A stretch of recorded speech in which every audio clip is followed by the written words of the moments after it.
কবি রবীন্দ্রনাথ সরকারের মজার মুলুক। এক যে আছে মজার দেশ, সব রকমের ভালো।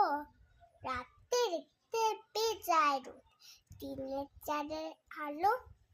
আকাশের তার সবুজ বড়, গাছের পাতা নীল। ডাঙায় চলে লুই কাঠলা, জলের বাতি চিল। সেই দৃশ্যতে বেড়া পাড়ায় নিমকি দোল দেখে, ছেলেরা খায় চাষটা রয় রসগোল্লা রেখে। মন্দা মিঠাই তার তো সেটা ওষুধ লাগে ভালো। অন্ধকারটা সাদা দেখায়, সাজের জিনিস কালো। ছেলেরা সব থালা ফেলে বইনি বসে পড়ে, মুখে লাগাম দিয়ে খোরা লোকের পিঠে চড়ে।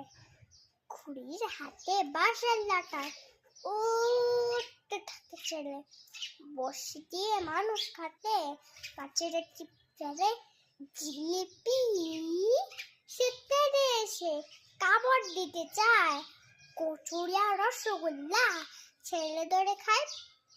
পায়ে ছাতি দিয়ে লোকে হাঁটে হেঁটে চলে, পায়ে বাসে নৌকো জাহাজ, গাড়ি চড়তে চলে। মজার দেশে মজার কথা বলবো কত আর, চোখ খুললে চায় না দেখা মূল্য পরিষ্কার।